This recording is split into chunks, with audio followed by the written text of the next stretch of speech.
오늘 함께 보실 말씀은 마태복음 12장 33절에서 42절까지의 말씀입니다. 마태복음 12장 33절에서 42절까지의 말씀을 새번역 버전으로 제가 봉독하도록 하겠습니다. 나무가 좋으면 그 열매도 좋고 나무가 나쁘면 그 열매도 나쁘다. 그 열매로 그 나무를 안다. 독사의 자식들아, 너희가 악한데 어떻게 선한 것을 말할 수 있겠느냐? 마음에 가득 찬 것을 입으로 말하는 법이다. 선한 사람은 선한 것을 쌓아두었다가 선한 것을 내고 악한 사람은 악한 것을 쌓아두었다가 악한 것을 낸다. 내가 너희에게 말한다. 사람들은 심판날에 자기가 말한 온갖 쓸데없는 말을 해명해야 할 것이다. 너는 내가 한 말로 무죄 선고를 받기도 하고 유죄 선고를 받기도 할 것이다. 그때 율법학자들과 바리새파 사람들 가운데 몇 사람이 예수께 말하였다. 선생님, 우리는 선생님에게서 표징을 보았으면 합니다. 예수께서 그들에게 말씀하셨다. 악하고 음란한 세대가 표징을 요구하지만 예언자 요나의 표징밖에는 이 세대는 아무 표징도 받지 못할 것이다. 요나가 사흘 낮과 사흘 밤 동안을 큰 물고기 뱃속에 있었던 것 같이 인자도 사흘 낮과 사흘 밤 동안을 땅속에 있을 것이다. 심판 때에 니느웨 사람들이 이 세대와 함께 일어나서 이 세대를 정죄할 것이다. 니느웨 사람들은 요나의 선포를 듣고 회개하였기 때문이다. 그러나 보아라, 요나보다 더 큰 이가 여기에 있다. 심판 때에 남방 여왕이 이 세대와 함께 일어나서 이 세대를 정죄할 것이다. 그는 솔로몬의 지혜를 들으려고 땅 끝에서부터 찾아왔기 때문이다. 그러나 보아라, 솔로몬보다 더 큰 이가 여기에 있다. 아멘. 오늘 설교는 조금 부끄러운 이야기부터 시작해야 할 것 같습니다. 저는 29살에 신학교에 들어갔습니다. 보통 그 나이에 대학교에 들어가게 되면 보통 있는 듯 없는 듯 그냥 자기가 할 것들만 하면서 대학을 다니기 마련인데 저는 그렇게 다니지 않았습니다. 그도 그럴 것이 신학교는 아무래도 학교 특성상 나이가 많은 사람들도 신입생으로 많이 입학하기 때문이었습니다. 제가 들어간 그 해에도 동기들 중에서 제가 가장 나이가 많지 않았습니다. 세 번째로 나이가 많습니다. 넘버 3였죠. 네. 20대 후반에 신입생으로 입학한 친구들도 꽤 많았기 때문에 나이가 많건 적건 함께 어울리는 분위기였습니다.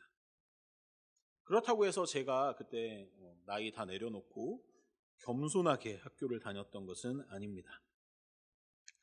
아무래도 주변에서 다 형 이렇게 부르기도 하고 나이가 많다는 건 그때까지 아무래도 사회생활이나 교회생활을 더 많이 경험했다는 거기도 하잖아요. 게다가 저는 신학교에 들어가기 전에 읽은 신학책도 꽤 되었습니다. 그래서 저는 수업이 끝나고 나면 동기들과 이런저런 신학에 대해서 이야기를 나누곤 했습니다. 지금 생각하면 참 부끄러운 이야기들을 많이 하곤 했습니다. 오늘 수업하신 저 교수님은 참 보수적으로 말씀하시는 것 같다. 오늘 저 교수님은 좀 들을 만한 이야기를 하시는 것 같다.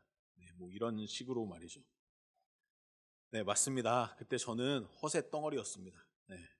지금도 허세가 완전히 빠진 건 아닌데 그때 저에 비하면 아주 귀여울 정도였습니다. 아마 그때 당시 저와 기숙사를 같이 쓰면서 먹고 자고 했던 후배님 한 분도 여기 계시기 때문에 네, 제가 거짓말을 할 수도 없는 그때 얘기를 하면 거짓말을 할 수도 없네요. 15년 전으로 그때 저를 아마 만날 수 있다면 저는 그때 제게 너 참 꼴불견이다 이렇게 말할 것 같습니다.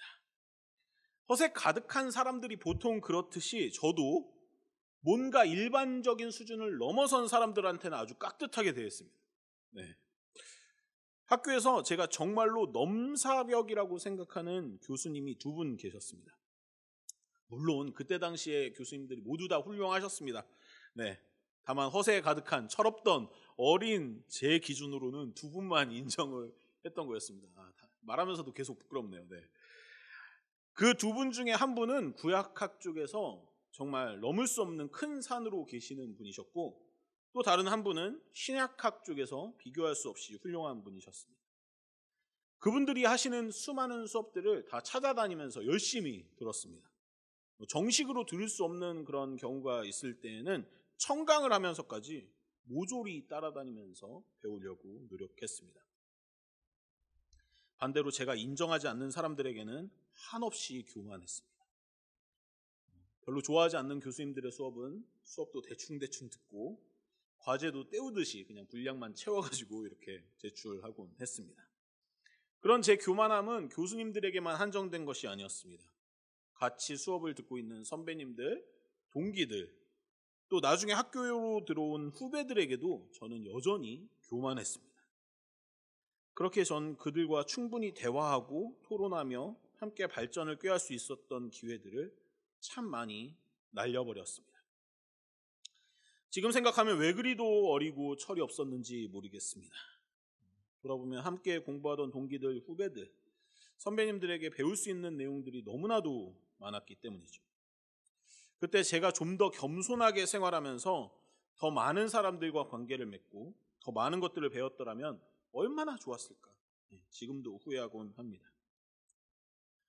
저는 그래서 성경에 나오는 바리새인들을 보면 한편으로는 답답해하기도 하지만 한편으로는 강렬하게 싫어하기도 합니다.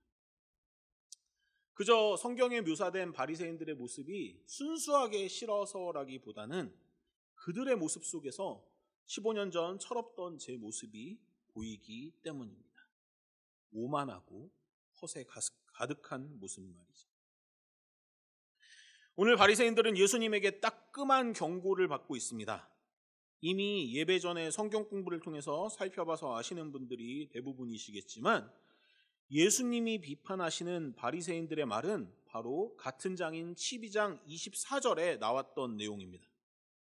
그 이전에 예수님께서는 눈이 멀고 말을 못하는 한 사람을 고쳐주십니다. 그리고 그 모습을 보고 다른 사람들은 정말로 다윗의 자손이 오셨나 보다. 정말로 우리가 고대하던 메시아가 도래했나 보다.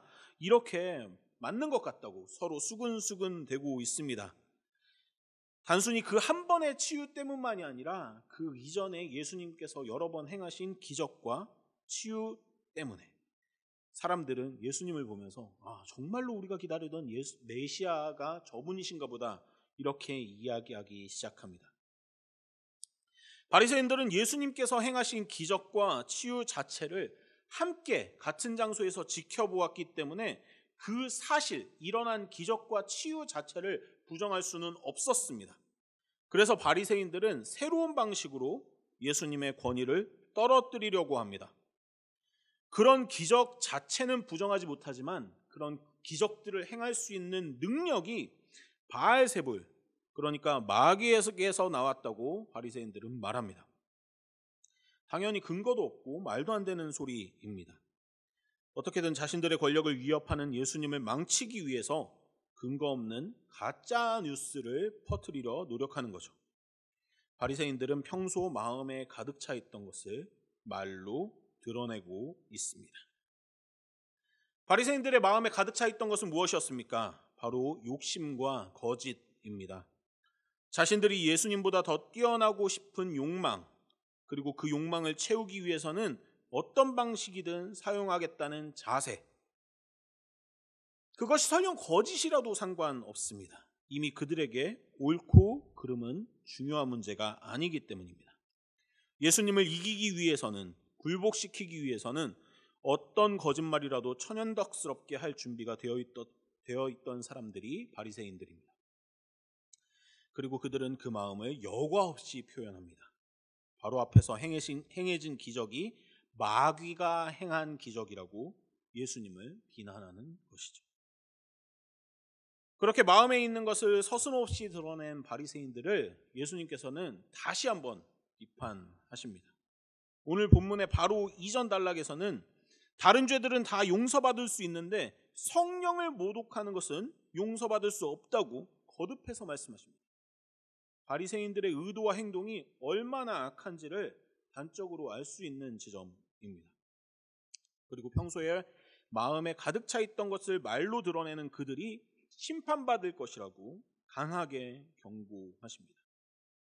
그렇게 엄청난 경고를 들은 그들은 이제라도 자신들의 잘못에 대해서 회개하거나 반성해야 했습니다. 하지만 예수님의 경고와 비판을 들은 바리새인들의 태도는 어떻습니까? 회개와 반성은커녕 자신들의 거짓된 모습을 부끄러워하지도 않습니다. 오히려 뻔뻔하게 분위기를 바꾸려고 다른 질문을 예수님께 던집니다. 우리는 선생님에게서 표징을 보았으면 합니다라는 질문 말이죠. 그 어떤 때보다 분노하시면서 자신들을 비판하시는 예수님이 눈앞에 있습니다. 독사의 자식들아, 요즘 말로 하면 개새끼들이죠. 그런 상스러운 말을 서슴없이 내뱉으시면서 비판하시는 예수님을 보면서도 그 예수님의 말씀에 대해서 직접적으로 대응하기보다는 분위기를 전환시키고, 또 동시에 바리새인들은 당신의 능력이 마귀에게서 나온 것이 아니라면 그 증거를 보여달라고 뻔뻔스럽게 요구하고 있습니다. 예수님이 하신 기적들이 마귀가 일으킨 기적이 아닌 이유는 무엇입니까? 우리 3월 7일에 유익한에서 같이 볼 스크루테이프의 편지 잘 읽고 계시죠? 네. 스크루테이프의 편지가 기독교 고전 중에 하나가 된 이유가 바로 마귀의 속성에 대해서, 악마의 속성에 대해서 너무나도 잘 묘사해 놓았기 때문입니다. 책 곳곳에서 표현해 놓은 것처럼 하나님께 대적하는 마귀들은 인간들이 행복하길 바라지 않습니다. 그들은 우리가 끊임없이 고통받고 절망하고 비본질적인 것들에 매여서 우리의 생명과 시간을 낭비하길 바랍니다. 진리의 하나님을 바라보기보다 다른 하찮은 것들에 우리의 시선이 쏠리길 바라고 원합니다. 온갖 걱정과 염려 속에 우리를 가둬두려고 노력합니다. 우리가 다른 이들을 소중하게 여기지 않길 바라고, 더 나아가서 자기 자신마저도 소중히 여기지 않길 바랍니다. 하나님이 바라시는 삶과 완전히 반대되는 삶, 그것이 바로 마귀가 바라는 삶입니다. 하나님은 반대로 우리를 고통스럽게 만드는 모든 것에서 우리를 궁극적으로 해방시키길 바라십니다. 우리를 행복하게 만들어줄 것 같은 착각을 일으키는 돈, 명예, 권력에서 우리를 자유롭게 만드십니다. 우리에게 주어진 시간과 생명을 감사하며 소중히 여기는 방법들을 알려주십니다. 내가 소중한 만큼 다른 사람과 다른 생명이 소중하다는 것을 깨닫게 하십니다. 그것이 하나님께서 우리에게 주시길 원하시는 구원과 복음의 내용입니다. 예수님이 오시기 이전에도 구약 성경은 이 내용을 동일하게 충분히 우리에게 설명해주고 있습니다. 그렇기 때문에 누군가가 하는 일이 생명을 자유롭게 만들고 풍성하게 만드는 일이라면 그것은 하나님의 뜻에 맞는 일입니다. 반대로 누군가가 하는 일이 생명을 억압하고 파괴하게 만드는 일이라면 그것은 마귀의 뜻에 부합하는 일입니다. 예수님께서는 이 땅에 계실 때 철저히 생명을 살리고 생명을 더 풍성하게 만들고 만나는 사람들마다 자유를 선물로 주십니다. 지금 예수님과 바리새인이 논쟁하고 있는 이 시점에서 지금까지 보여준 예수님의 가르침과 기적만으로도 예수님이 하나님께서 원하시는 일을 하신다는 사실은 충분히 알 수 있는 내용입니다. 하지만 바리새인들은 그것을 끝내 인정하려 하지 않습니다. 자신들이 그것을 인정하지 않으려 말도 안 되는 거짓말을 했던 것에 대해서 예수님께서 엄중한 말로 충분히 경고하시면서 회개할 수 있는 기회를 주시는데도 불구하고 그들은 회개하려 하지도 않습니다. 오히려 뻔뻔하게 예수님에게 다른 증거 뭐 없냐고 요구합니다.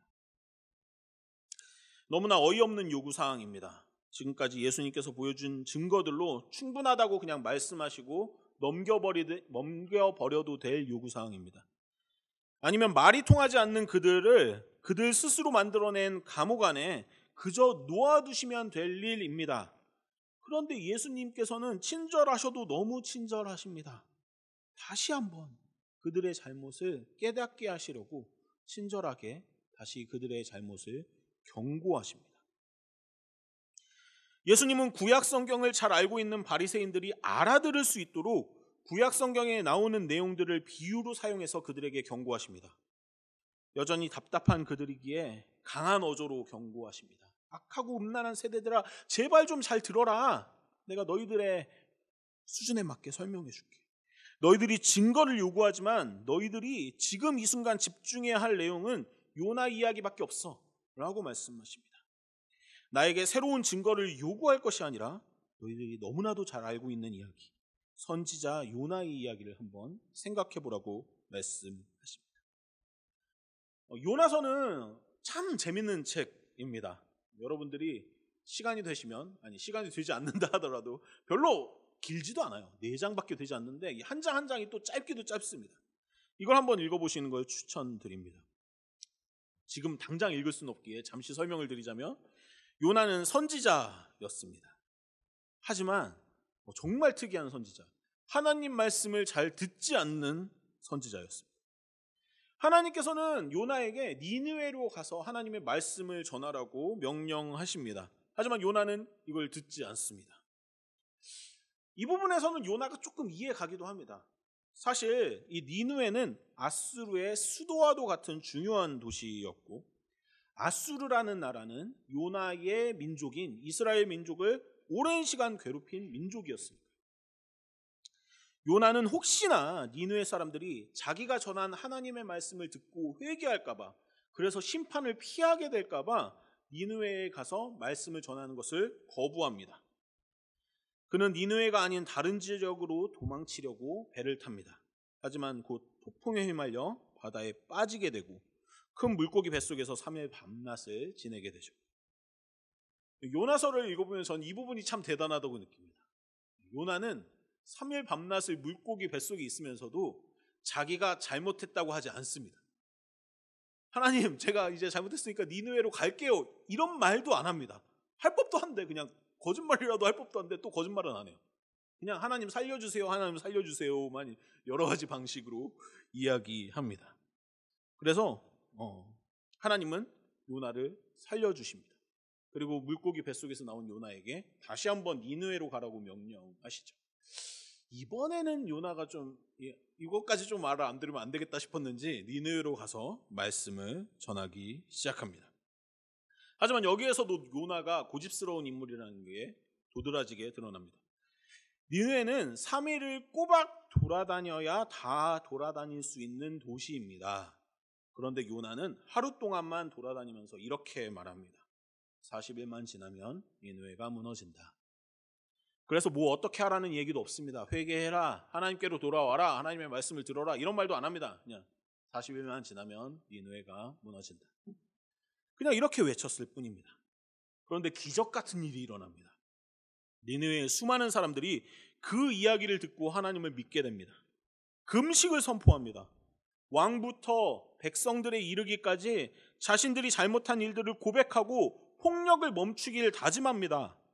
그런 니느웨 백성들의 모습을 보시고 하나님께서는 내리기로 하셨던 재앙을 취소하십니다.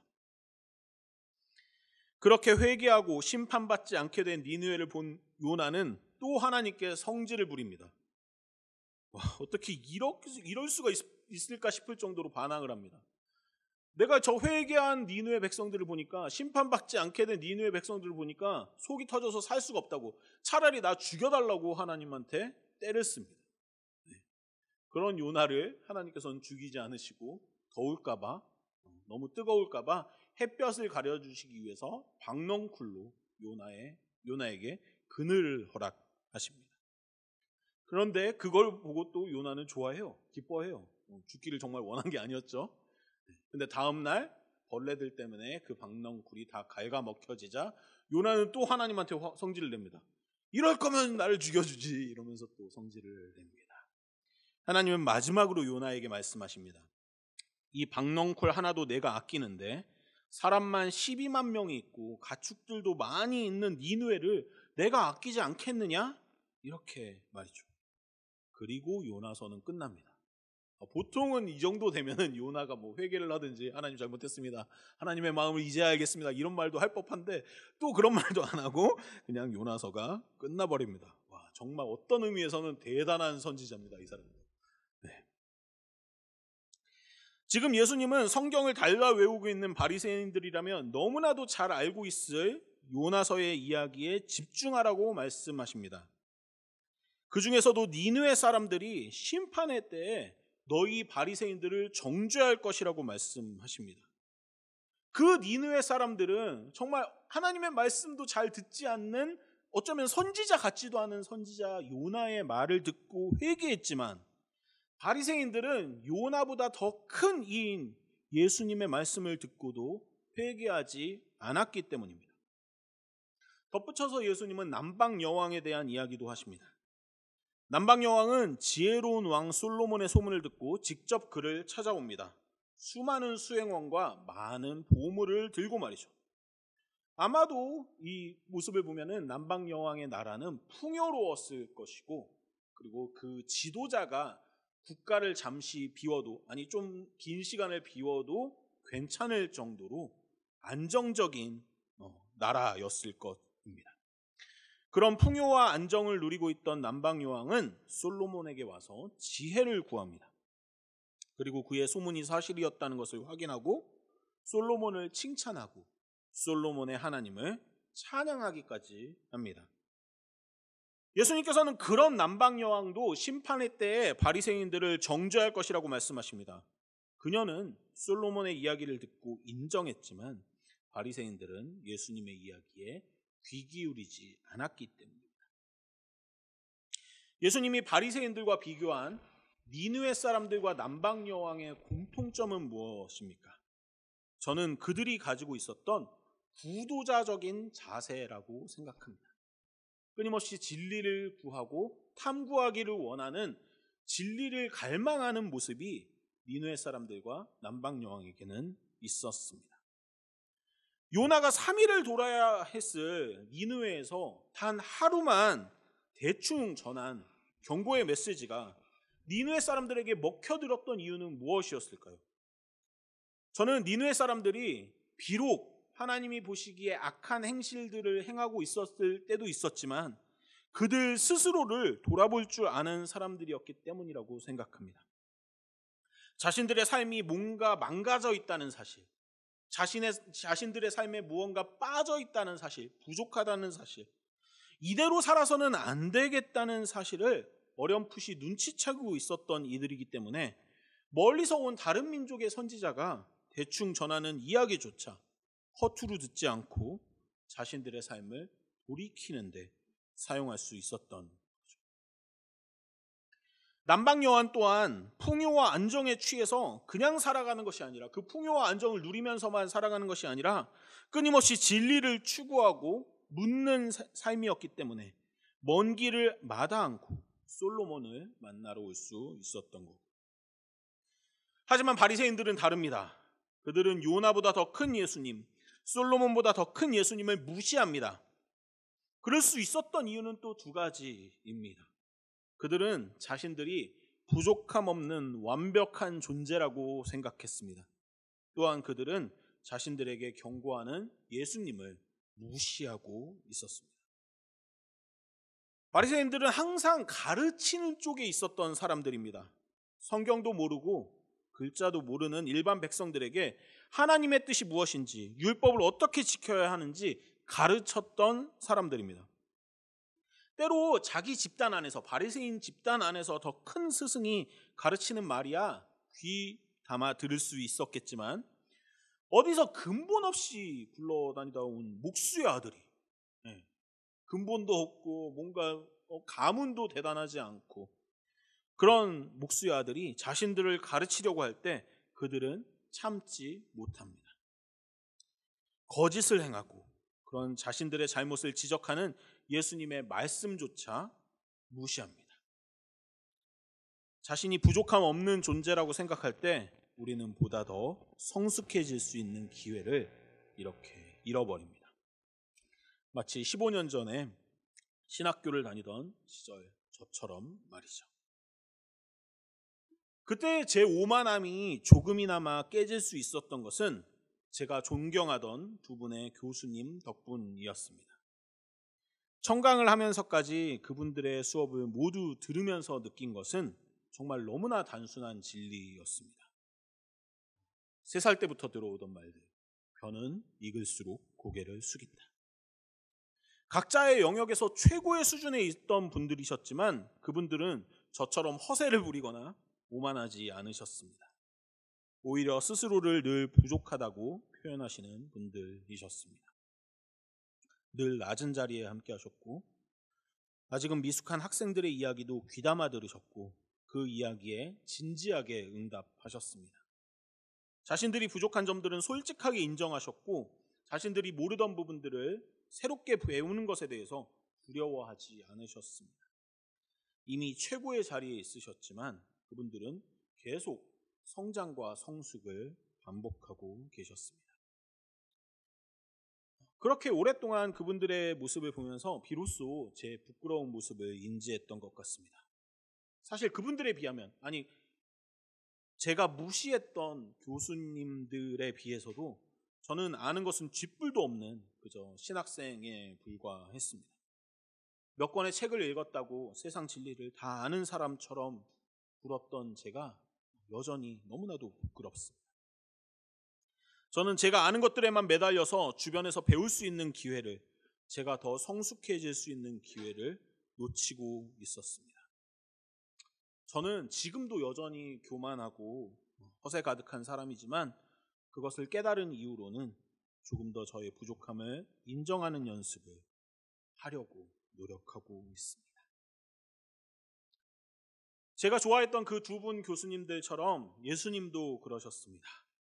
나중에 다른 설교에서도 이야기하겠지만 예수님은 다른 이들과의 대화를 통해서 배우는 것을 멈추지 않는 분이셨습니다. 상대가 이방인이든 혹은 그 시대에 무시당하던 여성들이든 상관하지 않으십니다. 그들의 말이 옳다면 그들을 통해서 더 성숙해지시고 더 발전하시는 것이 바로 예수님이셨습니다. 예수님 본인이 가르치시고 말씀하셨던 것처럼 높아지려거든 낮아져야 한다는 것을 실천하시는 분이 예수님이었습니다. 우리는 그런 예수님을 배우려 이 자리에 와 있습니다. 아마 이렇게 예수 그리스도를 구주로 고백하고 예배에 나오시는 여러분들 중에서 누구도 자신을 완벽하다고 부족함이 없다고 여기시진 않을 것입니다. 아마도 여기 계신 모든 분들이 진리를 찾고자 하는 구도자적인 자세로 진리를 좀 더 우리 삶에 가져오려는 열망을 가지고 예배에 참석하고 계시리라 믿습니다. 저는 그런 여러분들이 매주의 예배를 통해서 그리고 매 주일에 이 공동체의 시간을 통해서 보다 더 성숙해지고 성장하시기를 바랍니다. 그러기 위해서 우리는 서로의 언어에 귀 기울여야 합니다. 성령님께서는 우리 안에서 말씀하시기도 하지만 다른 이들의 입을 통해서 우리에게 말씀해 주시기도 합니다. 성경 공부 시간에, 삼나눔 시간에, 또 예배 시간에 나누는 이야기에 성령님의 숨결이 담겨 있습니다. 그 메시지들을 민감하게 인식하고 겸손한 자세로 배울 수 있는 우리가 되기를 원합니다. 저 또한 예배 시간에 여러분들의 언어를 통해서 많이 배웁니다. 오늘 민욱 형제님 기도도 참 좋았는데 저는 대표 기도하시는 분들의 영상을 한 번씩 이렇게 다시 살펴보면서 제가 놓친 성령님께서 주시는 언어들은 없는지, 또 파송의 기도, 공동체의 기도를 하시는 분들의 언어들을 통해서 또 배우기도 하고 찬양의 언어, 회개의 언어들을 통해서 여러분들에게 배우기도 합니다. 비록 저는 말씀을 지금 전담해서 여러분들에게 선포하는 목사의 자리에 있지만 그런 자리에 있기 때문에 더더욱 바리새인들의 함정에 빠지지 않으려고 노력해야 한다고 스스로를 다잡곤 합니다. 제게 가르쳐 주셔서 너무나도 감사하고 앞으로도 많은 가르침을 제게 주실 수 있었으면 좋겠습니다. 완성된 존재라 착각하고 오만의 감옥에 스스로를 가둬버렸던 바리새인들처럼 살아가는 것이 아니라 작은 진리에도 민감하게 반응했던 니느웨 사람들처럼 진리를 찾기 위해 시간과 에너지를 아끼지 않았던 남방 여왕처럼 언제나 고개를 숙여 낮은 자리에 있는 사람들의 이야기를 경청하는 것을 멈추지 않았던 예수님처럼 이 자리에 있는 우리 모두가 서로에게 귀 기울이고 더 듣고 더 성숙한 신앙의 영역으로 발전해 나가는 그런 우리가 될 수 있었으면 좋겠습니다. 그런 우리 함께 웃음교회가 되길 간절히 소망합니다. 기도하시겠습니다. 무한하신 하나님, 우리는 참 작고 유한합니다. 그런데도 때로 우리는 오만에 빠져 곳곳에서 들려오는 하나님의 음성을 무시할 때가 있습니다. 우리가 보다 자유롭고 풍성한 삶을 누리길 원하셔서 계속해서 말씀하시는 하나님을 우리가 인지하길 원합니다. 그 음성에 귀 기울이고 겸손하게 우리 삶에 적용시켜서 하나님께서 허락하신 삶을 보다 자유롭게, 보다 풍성하게, 그리고 보다 성숙한 모습으로 만들어 나가는 우리 모두가 되길 원합니다. 그렇게 우리에게 주어진 생명을 성숙시켜가는 과정에서 필요한 지혜와 용기를 넉넉히 허락해 주세요. 더불어 우리가 교회로 함께할 때, 공동체로 함께할 때 그 능력이 더 풍성해짐을 경험하게 해주세요. 사순절 기간입니다. 보다 깊이 예수님을 묵상하는 가운데 예수님을 조금이나마 더 닮아가는 우리 모두가 될 수 있길 간절히 소망합니다. 예수 그리스도 이름으로 기도드렸습니다. 아멘.